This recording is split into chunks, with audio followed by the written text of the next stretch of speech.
ரொம்ப நாள் எந்த நோயும் இல்லாம இளமையோட வாழ்றதுக்கு ஒரு வழி இருக்கு.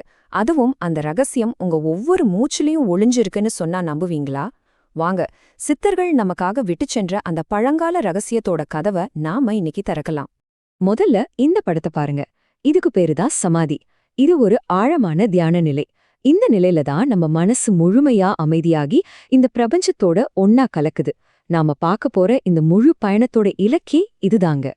நோய், வயசாகி போறது, கவலை, இது எதுவுமே இல்லாத ஒரு வாழ்க்கையை நம்பல்ல யாருதான் வேண்டான்னு சொல்லுவோம். இது மனுஷனோட ஒரு ஆழமான தேடல். இந்த தேடலுக்கான ஒரு பதிலைத்தான் நாம இன்னைக்கு தோண்டி எடுக்க போறோம். இந்த ஆசையொன்னும் இன்னிக்கோ நேத்துக்கோ வந்ததில்ல. ஆயிரக்கணக்கான வருஷங்களுக்கு முன்னாடியே தமிழ்ச் சித்தர்கள் இதற்கான வழியத் தேடி அத கண்டுபிடிச்சு திருமந்திரம்ங்கிற ஒரு ஞான புதையல்ல நமக்காக பத்திரமா பதிவு பண்ணி வச்சிருக்காங்க. இந்த ஞானத்தோட ஊற்றுக்கண் யாருன்னு பாத்தீங்கன்னா திருமூலர்ங்கிற ஒரு மகா சித்தர். அவர் வாழ்ந்து உணர்ந்த தெய்வீக அனுபவங்களை 3000 பாடல்களா திருமந்திரம்ங்கிற புனித நூல்ல வடிச்சிருக்காரு. நாம தேடுற அந்த ரகசியத்துக்கான சாவி இந்த நூல்ல தான் இருக்கு. இப்போ நாம பார்க்க போற இந்த மூச்சு பயிற்சி ஏதோ தனியா செய்யற ஒரு டெக்னிக் மட்டும் கிடையாது.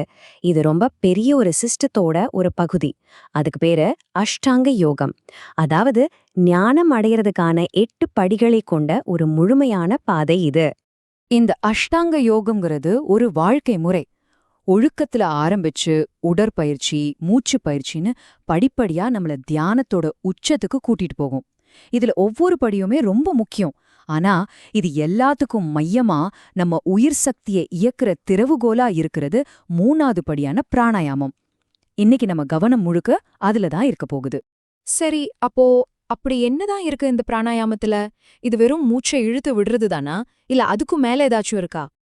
ரொம்ப சிம்பிளா சொல்லணும்னா, பிராணன் அப்படிங்கிறது நம்மள இயக்குற உயிர் சக்தி. பிராணாயாமம்ங்கிறது அந்த உயிர் சக்தியை நம்ம மூச்சுக்காத்து மூலமா தெரிஞ்சுக்கிட்டு அதை நம்ம கட்டுப்பாட்டுக்குள்ள கொண்டு வந்து நமக்கு வேணுங்கிற மாதிரி வழிநடத்துற ஒரு தெய்வீகமான கலை.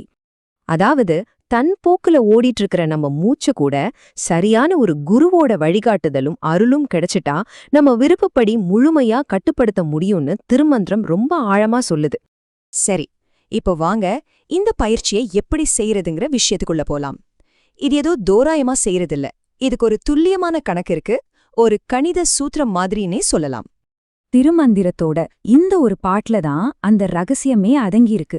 மூச்ச உள்ளே இழுக்கிறது, உள்ளேயே நிறுத்தி வைக்கிறது, அப்புறம் வெளியே விடுறது. இந்த 3 செயலுக்கும் ஒரு குறிப்பிட்ட கால அளவு, ஒரு விகிதம் இருக்குன்னு இந்த பாட்டு சொல்லுது. அந்த விகிதம் தான் இந்த ரகசியத்தோட திறவுகோல்.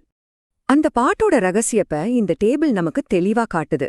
இங்க மாத்திரைங்கிறது ஒரு நொடி அல்லது ஒரு கண் சிமிட்டுற நேரம்னு வச்சுக்கலாம். அதன்படி 16 மாத்திரை அளவுக்கு மூச்ச உள்ள இழுக்கணும். இதுக்கு பேரு பூரகம். அப்புறம் ரொம்ப ரொம்ப முக்கியமா 64 மாத்திரை அளவுக்கு அத உள்ளேயே நிறுத்தி வைக்கணும். இதுக்கு பேரு கும்பகம். கடைசியா 32 மாத்திரை அளவுக்கு மெதுவா வெளியே விடணும். இதுக்கு பேரு ரேசகம். அதாவது 1:4:2. இந்த விகிதம்தான் அந்த தெய்வீக சூத்திரம். ஆனா ஒரு நிமிஷம், இந்த 16, 64, 32 விகிதத்தை கேட்ட உடனே பயந்துராதீங்க. இதை எடுத்த உடனே எல்லாராலையும் செய்ய முடியாது. இது பல வருஷம் பயிற்சி செஞ்சு உயர்ந்த நிலையை அடைஞ்சவங்களுக்கானது. அப்போ இப்பதான் ஆரம்பிக்கிறவங்க என்ன பண்றது? ரொம்ப சிம்பிள். அதே 1:4:2 விகிதத்தை சின்ன அளவுல ஆரம்பிக்கலாம். 4 செகண்ட் மூச்சை உள்ள இழுங்க, 16 செகண்ட் உள்ள அடக்கி வைங்க, அப்புறம் 8 செகண்ட்ல மெதுவா வெளியே விடுங்க. இது அதே தெய்வீக விகிதத்தோட முதல் படி. இதனால யார் வேணும்னாலும் இந்த பயிற்சிய பாதுகாப்பா ஆரம்பிக்க முடியும். சரி, இந்த மூச்சை இவ்வளவு கணக்கா கட்டுப்படுத்துறதுனால நம்ம உடம்புக்கும் மனசுக்கும் என்னென்னலாம் அதிசயமான விஷயங்கள் நடக்கும், வாங்க பார்க்கலாம். இந்த பயிற்சியில ஒரு ஆச்சரியமான விஷயம் என்னன்னா, நீங்க எந்த நேரத்துல பயிற்சி செய்றீங்களோ அதை பொறுத்து அதோட பலன்களும் மாறுமா. அதிகாலையில பயிற்சி செஞ்சா நம்ம உடம்போட சூடு சம்பந்தப்பட்ட, அதாவது பித்தம் சம்பந்தப்பட்ட நோய்கள் குணமாகும்.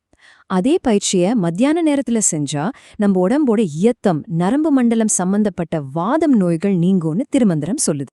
இந்த பயிற்சியில தங்கள முழுமையா அர்ப்பணிக்கிறவங்களுக்கு சாதாரண மனுஷங்களால நினைச்சு கூட பார்க்க முடியாத பலன்கள் கிடைக்கும்னு திருமந்திரம் சொல்லுது. பல வருஷ பயிற்சிக்கு பிறகு அஷ்டமாசத்தின்னு சொல்லப்படுற இயற்கைக்கு அப்பாற்பட்ட சக்திகள் கிடைக்குமா. வேற உலகங்களுக்கு பயணம் செய்யற திறன், ஏன் நரை திரை மூப்பே இல்லாம எப்போதுமே இளமையான உடலோட இருக்கிறது கூட சாத்தியம்னு சொல்லப்பட்டிருக்கு. இந்த படம் இந்த பயிற்சியோட இறுதி இலக்க ரொம்ப அழகா காட்டுது. எல்லாத்தையும் கடந்து ஞானம் அடைந்து இறை உணர்வோட ஒன்னா கலந்துடுறது தான் அந்த உச்சபட்ச நிலை. இவ்ளோ நேரம் நம்ம பார்த்த விஷயங்கள் எல்லாம் கடைசியா உங்ககிட்ட ஒரே ஒரு கேள்வியை தான் கொண்டு வந்து நிறுத்துது.